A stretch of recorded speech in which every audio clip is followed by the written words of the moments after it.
Parce que tout le monde n'est pas égal. On devrait tous être sur le même piédestal, si tu veux, là. Je pense qu'à la base, l'être humain est méchant. Puis c'est vraiment un objectif de vie d'à tous les jours combattre ce mal-là, puis d'essayer d'atteindre le bien vraiment, puis de faire le bien autour de soi. Parce qu'il n'y a pas assez d'amour, il y a trop de haine puis de rancune. I think everyone has their own decisions in life. Everyone makes their own decisions. God really wants us here to be happy and to make the correct decisions, but we can only control our own decisions. Oh, peut-être parce que les gens veulent vivre sans Seigneur, ils veulent vivre, tu sais, leur... Il n'y a pas assez de prières pour moi, là, tu sais. On peut pas avoir tout ça. On a toutes sortes de monde pour faire un monde. Puis c'est sûr que du mal, il y en a un peu partout, mais c'est sûr que si on voit tout le temps le bon côté de la médaille, il y a aussi beaucoup de bien dans le monde.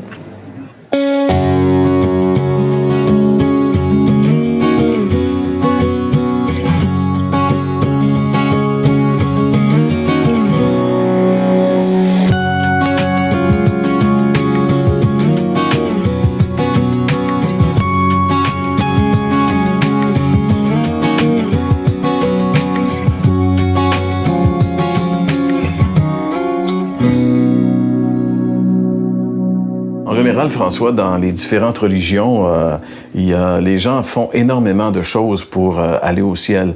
On pourrait parler, par exemple, de l'islam. C'est une religion qui devient de plus en plus populaire dans le monde, et même ici au Québec.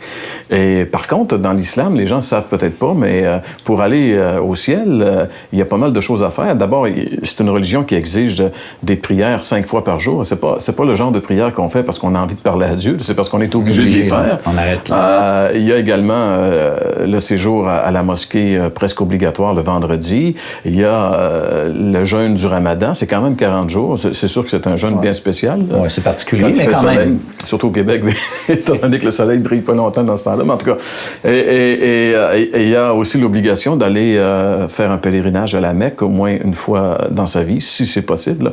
Donc, c'est quand même pas mal de choses à faire. Pas simple. Puis même quand tu as fait tout ça, tu n'es pas encore certain. Je me rappelle d'un de mes amis qui étudiait dans une école coranique pour devenir un imam et qui avait demandé à son enseignant s'il savait où est-ce qu'il allait aller. Tu sais. Et là, celui qui était l'imam qui enseignait a dit non, il ne savait pas. Il dit on pose d'ailleurs pas ce genre de questions. Alors ça l'a remis bien en question des choses dans la vie de mon ami qui s'est converti un petit peu plus tard au Christ. Mais on pourrait penser aussi à l'hindouisme, par exemple. C'est aussi une religion qui commence à percer énormément notre monde occidental.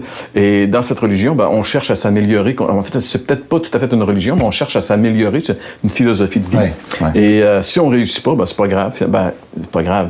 Je veux dire, jusqu'à un certain point, c'est grave, mais on a la chance de se reprendre dans une vie ultérieure. On a inventé le système de la réincarnation. C'est de là que ça vient. Ouais. Puis on pourrait penser plus près de nous au catholicisme, finalement. Oui, bien c'est ça qui, les Québécois que nous sommes, la plupart, on est venus au monde dans l'Église catholique et puis on voit là-dedans qu'il y a beaucoup d'exigences aussi et toujours le même problème, les exigences, mais pas d'assurance. Il y a jamais...